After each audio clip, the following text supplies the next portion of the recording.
रांची की हवा 3 सिगरेट के बराबर जहरीली, 300 के करीब पहुंचा आंकड़ा। झारखंड एक तरफ शीतलहर की चपेट में है, वहीं दूसरी तरफ झारखंड के कई शहरों की वायु गुणवत्ता बेहद खराब स्तर पर पहुंच गई है। अगर रांची की बात करें तो यहाँ की भी हवा में जहर घुलने लगा है। रांची में AQI 300 के करीब पहुंच गया है। वहीं झारखंड के सबसे बड़े शहरों जमशेदपुर और धनबाद में भी AQI 200 के पार पहुंच चुका है। ऐसे में बाहर निकल रहे लोगों को खासी सावधानी बरतने की जरूरत है। बरकेले अर्थ के मुताबिक रांची में एक व्यक्ति हर रोज 3 सिगरेट पीने जितना धुआं अपने फेफड़े में भर रहा है। रांची में सुबह ठीक से धूप भी नहीं निकल रही थी कि 9 बजते ही AQI उछलकर 150 के पार पहुंच गया। वहीं पिछले 24 घंटे में AQI का आंकड़ा 178 रहा। जमशेदपुर में प्रदूषण का स्तर सबसे ऊपर रहा। यहाँ AQI का आंकड़ा 190 और धनबाद में 167 दर्ज किया गया। रांची में हाड़ कपा रही ठंड, कांके का तापमान 2.4 डिग्री तो नामकुम का 2.5 सेंटीग्रेड। झारखंड की राजधानी रांची में ठंड हाड़ कपाने लगी है। कांके का तापमान 2.4 डिग्री सेंटीग्रेड हो गया है तो नामकुम का 2.5 डिग्री सेंटीग्रेड। भारत मौसम विज्ञान विभाग के रांची स्थित मौसम केंद्र ने रविवार को यह जानकारी दी। मौसम विभाग ने बताया कि झारखंड के अधिकतर जिलों के तापमान में गिरावट दर्ज की गई है। राजधानी रांची के न्यूनतम तापमान में रविवार को 1.6 डिग्री सेंटीग्रेड को गिरावट दर्ज की गई है। यहाँ के 4 मौसम केंद्रों में अलग अलग न्यूनतम तापमान रहा। मौसम केंद्र के मुताबिक कांके में न्यूनतम तापमान 2.4 डिग्री सेंटीग्रेड रहा। नामकुम में यह कांके से मामूली अधिक 2.5 डिग्री सेंटीग्रेड रहा। रांची के टाटी सिलवे और हिनू में न्यूनतम तापमान 7.6 डिग्री सेंटीग्रेड रिकॉर्ड किया गया। JSCC office high security zone में तब्दील। कल राज्य भर के छात्रों का महाजुटान, बैरिगेटिंग के साथ फायर ब्रिगेड, वाटर कैनन, वज्र वाहन तैनात। झारखंड कर्मचारी चयन आयोग की ओर से ली गई संयुक्त स्नातक स्तरीय परीक्षा में गड़बड़ी का आरोप लगाते हुए राज्य भर के छात्र आक्रोशित हैं। हालांकि आयोग इसे नकार रहा है। ऐसे में आक्रोशित छात्रों का महाजुटान सोमवार को JSCC कार्यालय में होने वाला है। राज्य में अलग अलग जिलों में इस महाजुटान को लेकर छात्रों के बीच मैसेज भेजा गया है। वहीं कल से ही संयुक्त स्नातक स्तरीय परीक्षा में उत्तीर्ण उम्मीदवारों का डॉक्यूमेंट वेरिफिकेशन भी शुरू हो रहा है। ऐसे में किसी भी तरह के हिंसात्मक विरोध को ध्यान में रखते हुए रांची पुलिस की ओर से पुख्ता तैयारी की गई है। सूत्र बता रहे हैं कि पुलिस की तैयारी ऐसी है कि आंदोलन कर रहे छात्र JSCC कार्यालय तक पहुंच ही ना सके। इसके लिए नामकुम इलाके में मौजूद JSCC कार्यालय और वहां तक पहुंच के सभी रास्तों में बैरिगेटिंग कर दी गई है। गुमला में बोरे से महिला का शव बरामद। 3 दिन से लापता थी महिला, अंधविश्वास में हत्या की आशंका।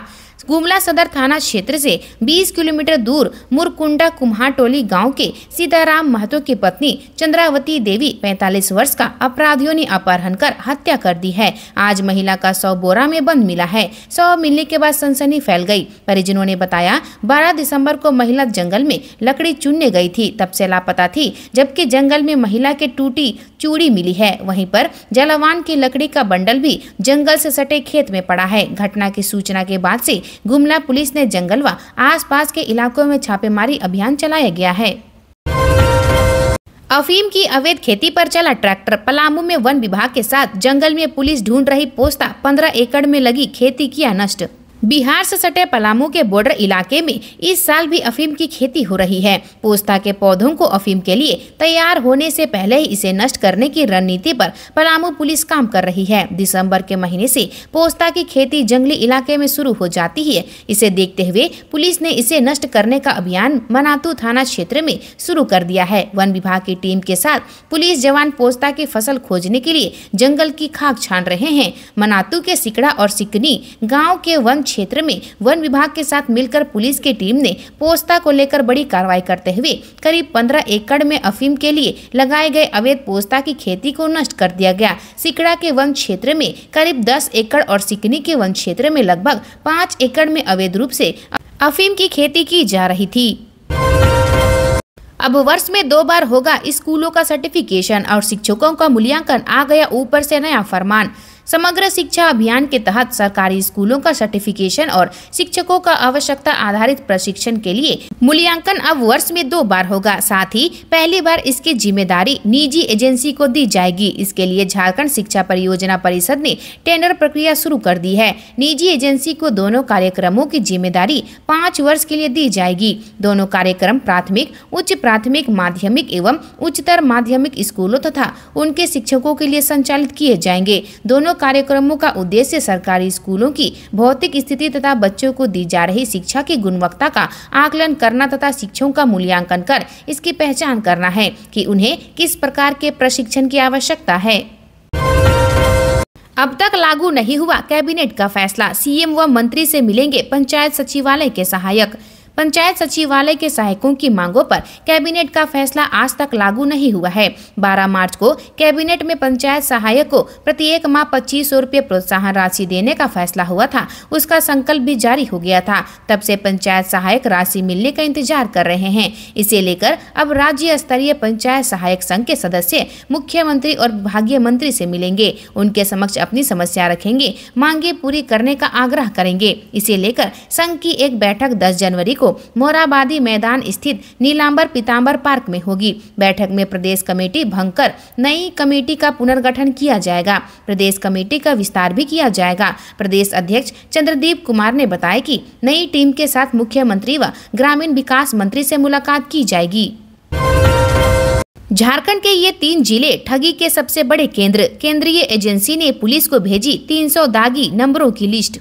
झारखंड का जामताड़ा एक समय देश का साइबर फ्रॉड का हब रहा है, लेकिन अब इसमें 2 और जिले देवघर और दुमका के साइबर ठगों से भी देश के लोग परेशान हो गए हैं। दरअसल गृह मंत्रालय के अंतर्गत आने वाली agency Indian cyber crime coordination ने झारखंड पुलिस को 300 फोन नंबरों की लिस्ट भेजी है, जिनसे देश के दूसरे हिस्सों में साइबर क्राइम को अंजाम दिया जा रहा है। ये सभी नंबर जामताड़ा, दुमका और देवघर के हैं। यह एजेंसी साइबर क्राइम को रोकने के लिए काम करती है और साथ ही पुलिस को तकनीकी सहायता देती है। झारखंड पुलिस जल्द ही इन नंबरों को जिला पुलिस को भेजेगी, जिससे कि इन नंबरों के बारे में पता लगाया जा सके और जरूरी कार्रवाई हो सके।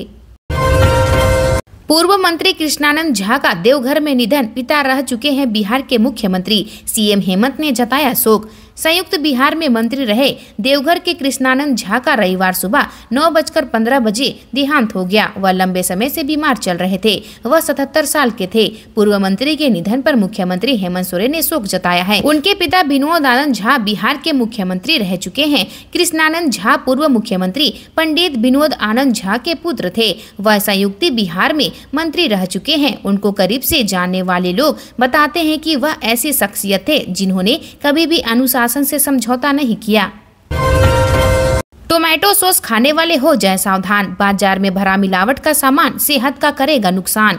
अगर आप भी ठेले या दुकानों में फास्ट फूड खाते हैं तो ये खबर आपके लिए है, क्योंकि इन दिनों देवघर में मिलावटी टोमेटो सॉस बिक रहा है। अगर आप ठेले में एग रोल, चाउमीन खा रहे हैं तो आपको सावधान होने की जरूरत है। आपकी थाली में मिलावटी टोमेटो सॉस परोसा जा रहा है। दरअसल देवघर, मोहनपुर और जसीडीह के कई इलाकों में मिलावटी टोमेटो सॉस तैयार किया जा रहा है। ये मिलावटी टोमेटो सॉस फास्ट फूड की दुकानों, ठेले, खोमचे में खपाया जा रहा है। देवघर जिले के कई इलाकों में ये फैक्ट्रियां अवैध रूप से चल रही है। इन फैक्ट्रियों में तैयार किए जाने वाले टोमेटो सॉस में टमाटर नहीं होता, बल्कि सड़ी हुई सब्जियां और केमिकल से टोमेटो सॉस तैयार किया जाता है। टोमेटो सॉस में हानिकारक लाल रंग और केमिकल डाला जाता है ताकि लाल हो सके।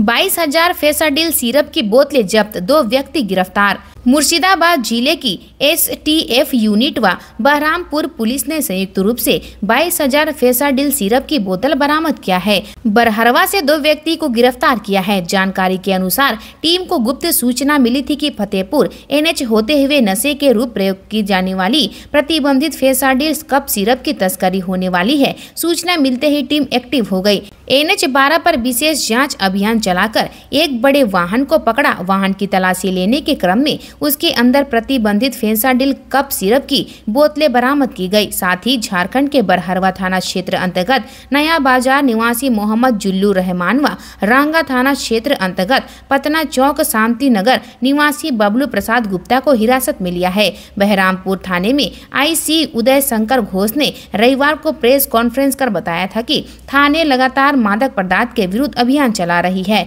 इसी क्रम में शनिवार को 22,000 फेंसाडिल कप सिरप की बोतलों के साथ झारखंड के 2 व्यक्ति को गिरफ्तार किया गया है। रांची में जमीन कारोबारी की हत्या, नामकुम के कवाली में दिन दहाड़े मारी गोली। हत्या के पीछे की वजह तलाश रही पुलिस। राजधानी रांची से सटे नामकुम के कवाली में भरी दोपहर अपराधियों ने 12 राउंड फायरिंग की। इस गोलीबारी में अपराधियों ने मधु राय नाम के व्यक्ति को निशाना बनाया है। बताया जा रहा है कि मरने वाला पेशे से जमीन कारोबारी था। ऐसे में हत्या के बाद पुलिस इस एंगल से भी जांच में जुट गई है कि अपराधियों ने जमीन कारोबार में हुए किसी विवाद को लेकर हत्या की है। प्राप्त जानकारी के अनुसार किसी काम से मधु राय स्कूटी से जा रहा था। इसी दौरान कवाली में घात लगाकर बैठे अपराधियों ने ताबड़तोड़ फायरिंग कर दी। अपराधियों की ओर से लगभग 12 राउंड फायरिंग की गई। जानकारी के अनुसार इस गोलीबारी के बाद मधु राय स्कूटी सहित सड़क पर ही गिर पड़ा। घटना के वक्त आसपास मौजूद लोग और राहगीरों ने पुलिस को सूचना दी। मौके पर पहुंची पुलिस जांच में जुट गई है। बताया जाता है कि नाराज लोगों ने सड़क जाम कर दिया है। आज के लिए इतना ही। मिलते हैं अन्य नई खबरों के साथ में। धन्यवाद।